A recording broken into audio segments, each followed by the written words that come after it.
Hi guys, welcome to Counterpoints. My name is Connor, and today we're going to be breaking down the last episode in an incredibly well done animation known as Sigmar'S Toll. The lore of it is pretty dope, so I invite you to come along for the ride. Now, Games Workshop denies this, but 100% in my headcanon, Warhammer Fantasy and Warhammer Age of Sigmar happen in a pocket dimension in the Warp. If you want more details on that theory, then check out episode 1, but for now, let's get into the violence.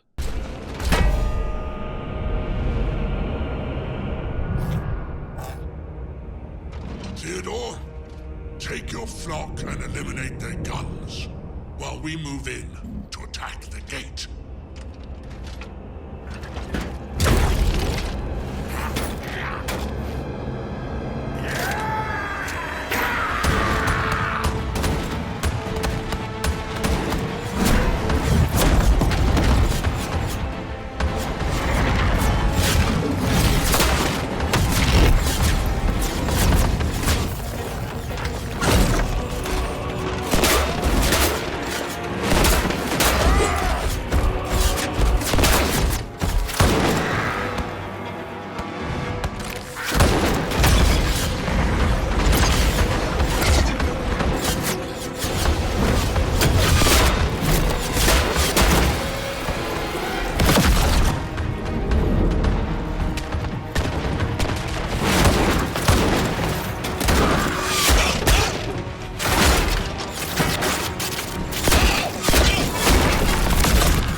Skaven, or Ratmen, are assaulting the city of Embergard, hoping to slaughter its human population and seize its rich mines of Emberstone.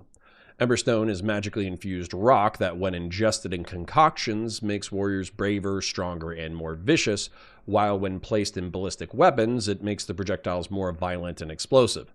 This would be a huge advantage to any Skaven leader in possession. The mission has exposed the power struggle between two Skaven, Claw Lord Scabpelt, the vicious general of the Skaven warriors, and Grey Seer Vreek, the sorcerer and voice of the Great Horned Rat. Scabpelt has been pushing his invasion force against a host of ever-dwindling but still wildly powerful Stormcast Eternal warriors. The Claw Lord hopes to take the city for his own glory without the magical assistance of the Grey Seer Vreek. Meanwhile, Grey Seer Vreek has been allowing Scabpelt to squander his forces, hoping that his magical abilities will become all the more valuable when the time comes. Grey Seer Vreek is holding a power in reserve, the ringing of a great doom bell. A massive construction infused with warpstone. When it rings, enemies of chaos will tremble and fall sick, while the Ratmen will be emboldened and become fearless in battle. The tension between these two leaders is borderline murderous, as many Skaven relationships are. However, the Grey Seer needs the Claw Lord to command the Skaven warriors, while the Claw Lord needs the Grey Seer's magic to fight the Stormcast, and so they haven't murdered each other. Yet. On the orders of Knight Reclusian Meridia, Embergard is being evacuated, as even with a delay in action from the Ruination Chamber, the city will ultimately fall. Stormcasts were long believed to be immortal servants of the Storm God, capable of dying in battle hundreds of times while remaining combat effective. The side effect of being reforged dozens or hundreds of times was that pieces of the mortal soul would be slowly chipped away, eliminating the Stormcast's humanity over time. This was not the whole truth. After sufficient deaths, the Stormcast will become soul-thin, untethering from their humanity and reality itself, losing all memory of who or what they were. What remains is the will and power of the Storm God, but it's unwieldy and unsure. Eventually, even this is not enough, and there is not sufficient soul left to even be a vessel for the wrath of the Storm God. This is when members of the Ruination Chamber will die their final death. While this is a bleak fate, it does offer some advantages. While en route to fight the Skaven, a Liberator falls to the corruption of the Warp Storm. The Reclusians are unaffected by the storm because there is so little of a mortal soul left to infect.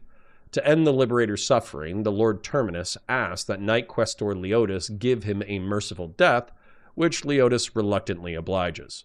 A great gate protects the bell, and so Lord Vigilant Greylock orders his forces into battle. The prosecutors on blazing wings attack the Jezzails while the Reclusians smash the gate. The Lord Terminus guards their flanks and rear, slaughtering a half-dozen rat-men with his great axe. A prosecutor and Reclusian fall, but thankfully have enough of a soul left to be reclaimed by the storm. The Knight Reclusians, channeling the wrath of the Storm God, bash through the gate, and Knight Vigilant Greylock charges through atop his Griff Stalker, which rips open the throat of a Skaven.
My thanks, friend. The bell.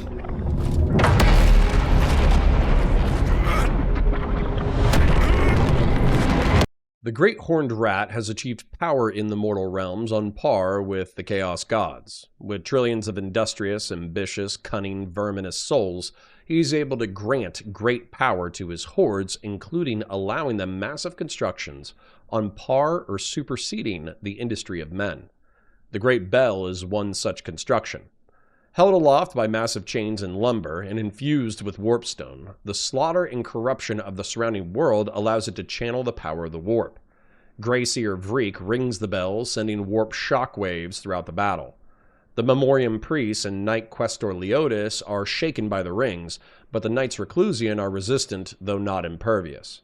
A rat ogre, a Skaven intentionally mutated through warpstone concoctions, slaughters 2 of the Memoriam Priests while Leotis defends a 3rd. It is all he can do to withstand the bell blasts and the ogre onslaught. Thankfully, Knight Reclusian Meridia doubles back and with a series of massive hacks to the ogre's back, is able to fell the beast. Skaven are on the verge of victory, and so with desperate little time, Knight Vigilant Greylock orders a desperate gambit. The Lord Terminus and several Reclusians will distract the Horde, while Greylock, Meridia, and Poilus will attack the bell. We will hold them here, my lord. Go, now. Meridia, Poilus, follow me.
this for you!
Clawlord Scabpelt has other designs. Scabpelt attacks Lord Vigilant Greylock, putting a Warpstone and Emberstone-infused musket ball into his chest.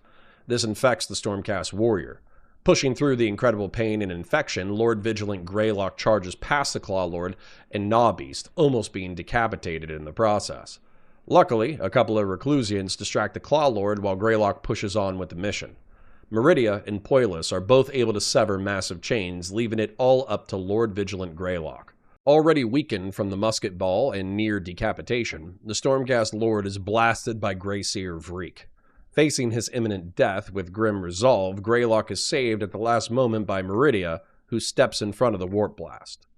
Channeling the rage of Sigmar, she withstands the warp flame, losing her axe to the blast. Greyseer Vreek is infuriated by this, calling Meridia nothing but metal and spite. These are his last words as Meridia flings the Skaven sorcerer to his death.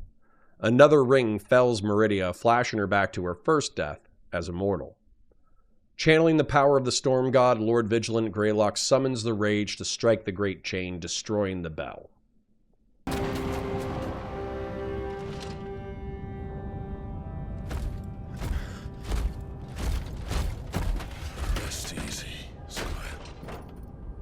Fought well.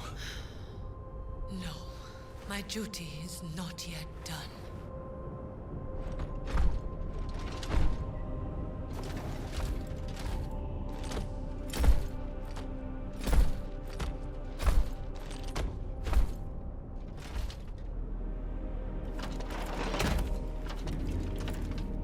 I do not.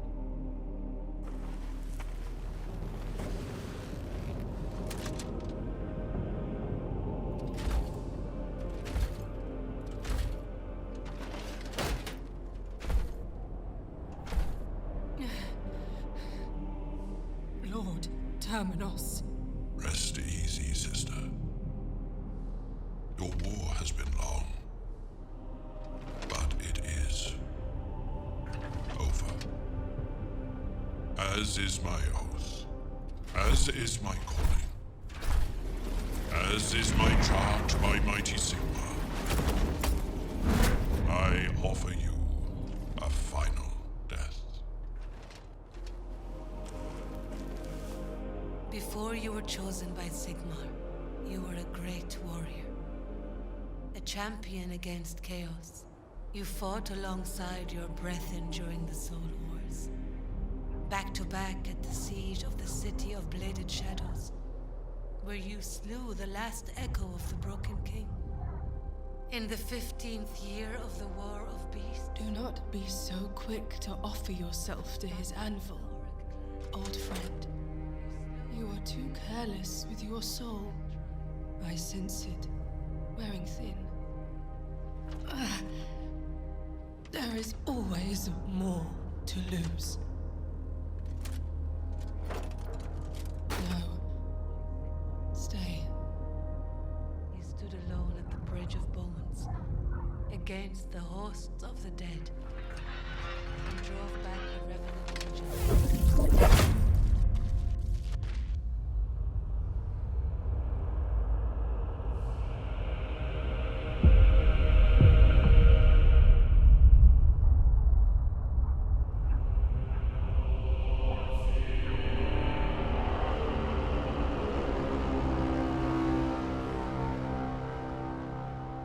Knight Reclusian Meridia is dying, and there's not enough of her soul left to save.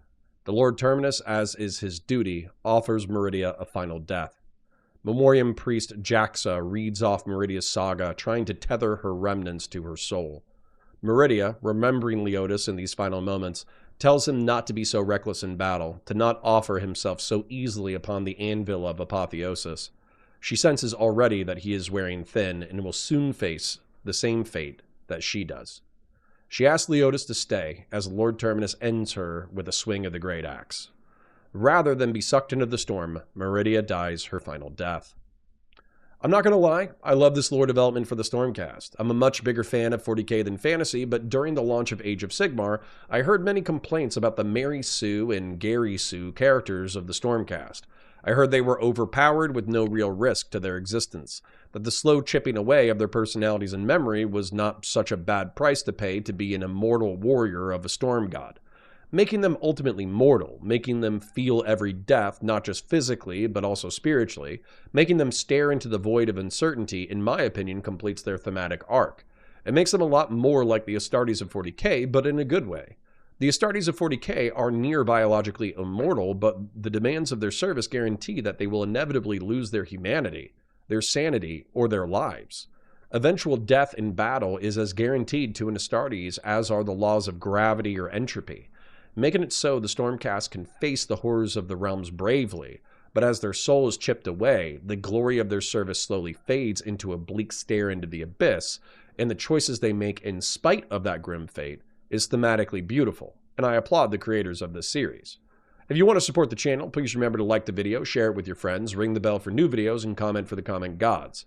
Your viewership helps me in the algorithm and is appreciated. If you want to take your support a bit further, please become a YouTube member or support us at patreon.com/counterpoints. Check out the other videos on the channel, support our sponsors, and I'll catch you in the next one. Until the end.